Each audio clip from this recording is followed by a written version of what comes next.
Editor six এর দর্শক মন্ডলী সবাইকে স্বাগতম। চলুন আমরা আজকের সেই বিষয়গুলো আলোচনা চলে যাই। প্রথমে আমরা যেটি আলোচনা করতে চাই যে বিএনপির মহাসচিব বলেছেন কিছু রাজনৈতিক দল নির্বাচনকে শঙ্কা সৃষ্টি করার চেষ্টা করছে।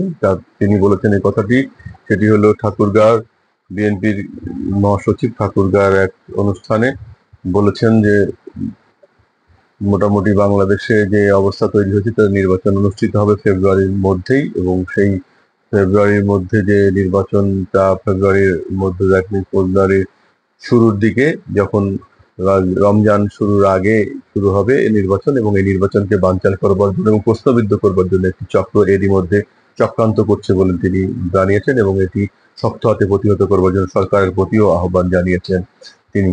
তিনি ঠাকুরগাঁয়ের জেলা বিএনপির দ্বিবার্ষিক সম্মেলন প্রসঙ্গে মির্জা ফখরুল বলেছেন, সম্মেলন উপলক্ষে নানা আয়োজন করা হয়েছে। আমরা আশা করি এটি অত্যন্ত সফল একটি সম্মেলন হবে। সব প্রস্তুতি সম্পন্ন করা হয়েছে। তিনি বলেন, সবচেয়ে বড় পাওয়া হলো আমাদের ভারপ্রাপ্ত চেয়ারম্যান তারেক রহমান প্রধান অতিথি হিসেবে বক্তব্য রাখবেন। আমরা আশাবাদী সম্মেলন মধ্যে দিয়ে ঠাকুরগাঁয়ের মানুষ একটি নতুন দিগন্ত উন্মোচন করবেন, এবং সেখানে সঠিক নেতৃত্বের মাধ্যমে ঠাকুরগাঁয়ে একটি বিএনপি কমিটি গঠন হবে বলে তিনি প্রত্যাশা করেন। এদিকে পৃথিবীর কোনো শক্তি ফেব্রুয়ারি নির্বাচনকে ঠেকাতে পারবে না বলেছেন প্রেস সচিব। তিনি প্রেস কনফারেন্সের মাধ্যমে বলেছেন এই কথা। প্রধান উপদেষ্টার প্রেস সচিব শফিকুল আলম বলেছেন, ফেব্রুয়ারির প্রথমার্ধে ত্রয়োদশ জাতীয় সংসদ নির্বাচন অনুষ্ঠিত হবে। পৃথিবীর কোনো শক্তি এই নির্বাচন ঠেকাতে পারবে না বলে তিনি বলেছেন। ঠেকানোর শক্তি নেই যে নির্বাচন ঠেকানোর, সেজন্য যত ধরনের প্রস্তুতি রয়েছে তা নেওয়া হচ্ছে।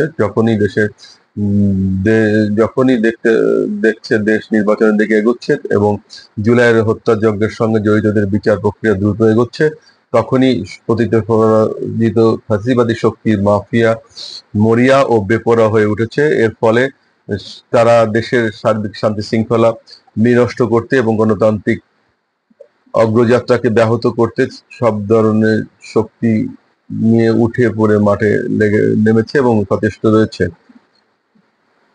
দেশের আইন শৃঙ্খলা পরিস্থিতি নিয়ে রোববার অন্তর্বর্তী সরকারের প্রধান উপদেষ্টা অধ্যাপক মোহাম্মদ ইউনূসের সভাপতিত্বে উচ্চ পর্যায়ের এক বৈঠক এসব তো কথা বলা হয়েছে বলে জানান প্রেস সচিব। বৈঠকে আইন শৃঙ্খলা বিষয়ে বিভিন্ন বিষয়ে সিদ্ধান্ত ও নির্দেশনা দেওয়া হয়। প্রেস সচিব বলেন, এটা এখন আইন শৃঙ্খলা পরিস্থিতি নয়, এটা জাতীয় নিরাপত্তা ইস্যু হয়ে দাঁড়িয়েছে। পল্লী বিদ্যুৎ সমিতির কর্মী অসন্তোষ দূর করতে ও তাদের বিভিন্ন দাবি দেওয়া নিয়ে কাজ করতে দুটি কমিটি গঠন করা হয়েছে বলে জানিয়েছেন প্রধান উপদেষ্টা প্রেস সচিব শফিকুল আলম। তিনি বলেন, পল্লী বিদ্যুৎ সমিতির সমস্যা সমাধানে দুটি কমিটি গঠন করা হয়েছে। বদলিকৃতদের পূর্বের জায়গায় ফেরানোর নির্দেশ দেওয়া হয়েছে। এছাড়া সাময়িক বরখাস্তদের পূর্বের পদে ফেরানোর নির্দেশ দেওয়া হয়েছে। এই সময় অস্থিতিশীল পরিবেশ সৃষ্টি করতে আন্দোলনে যে দেশবিরোধী শক্তি ইন্ধন দিচ্ছে বলেও মন্তব্য করেন প্রেস সচিব। তিনি বলেন, কর্মীদের বিভিন্ন দাবি দেওয়া বাস্তবায়নের কাজ শুরু হয়েছে। কর্মবিরতি কোনো প্রয়োজন দেখছে না অন্তর্বর্তী সরকার। আন্দোলনের কারণে বিদ্যুৎ সরবরাহ, গ্রাহকের সেবা ব্যাহত হলে সরকার কঠিন ব্যবস্থা নিতে বাধ্য হবে বলে তিনি মন্তব্য করেন। এর আগে পল্লী বিদ্যুতের সংস্কার, চাকরি বৈষম্য দূরীকরণ ও হয়রানিমূলক পদক্ষেপ বন্ধ সহ 4 দফা দাবিতে রোববার থেকে অনির্দিষ্টকালের জন্য গণছুটিতে যাওয়ার ঘোষণা দিয়েছে পল্লী বিদ্যুৎ সমিতির কর্মকর্তা কর্মচারীরা। বৈঠকে উপস্থিত ছিলেন অর্থ উপদেষ্টা সালাউদ্দিন আহমেদ, পরিকল্পনা উপদেষ্টা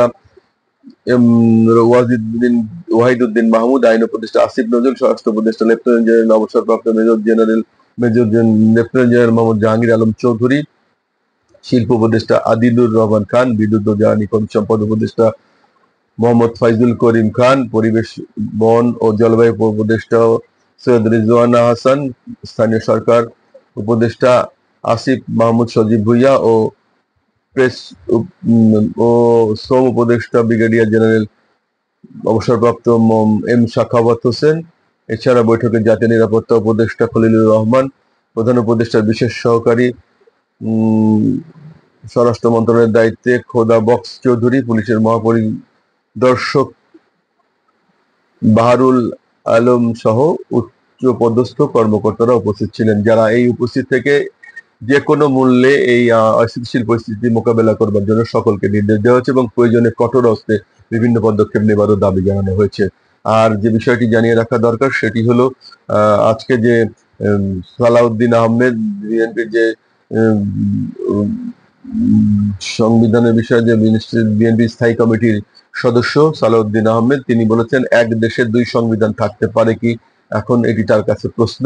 তিনি বলেছেন যে এখন সংবিধানে বহাল আছে, এই ভিত্তিতে তো এই সরকার প্রতিষ্ঠিত হয়েছে, শপথ নিয়েছে, এই সংবিধানের ভিত্তিতে দেশের বিচার বিভাগ, প্রশাসন সহ সবকিছু পরিচালিত হচ্ছে। যদি এই বিধানগুলো আজকেই পরিবর্তন হয়ে গেছে বলা হয় তাহলেও তো সেটি পরিবর্তিত সংবিধানের অনুসারে রাষ্ট্র চলবে। তখন কেউ যদি উপযুক্ত আদালতে গিয়ে চ্যালেঞ্জ করেন যে বাংলাদেশের সংবিধান কি এরকম এখন পরিবর্তন হয়ে গেছে, আদালত কি বলবে? এখন যে কে করলো এই সংবিধান পরিবর্তন, এর কার্যকারিতা অধিকার আছে এই সংবিধান পরিবর্তন করার, সে প্রশ্ন আসবে কার অধিকার আছে এ পরিবর্তন করার। রোববার রাজধানীর কাকরাইলে ডিপ্লোমা ইঞ্জিনিয়ার্স ইনস্টিটিউট হলে জাতীয়তাবাদী আয়কর আইনজীবী ফোরামের উদ্যোগে এক আলোচনা সভায় তিনি প্রশ্ন রাখেন। সালাউদ্দিন আহমেদ বলেন, সংবিধান সংস্কারের কথা উঠছে, এই মুহূর্তে বিশেষজ্ঞদের সঙ্গে আলোচনা করছে ঐক্যমত কমিশন, কিন্তু সংবিধান সংস্কার কি সংশোধনী যদি আলাপ আলোচনার মধ্যে দিয়ে আমরা সম্মত হই, সেটি বাস্তবায়নের উপযুক্ত ফোরাম জাতীয় সংসদ। সংবিধান সংশোধনের বাইরে কোন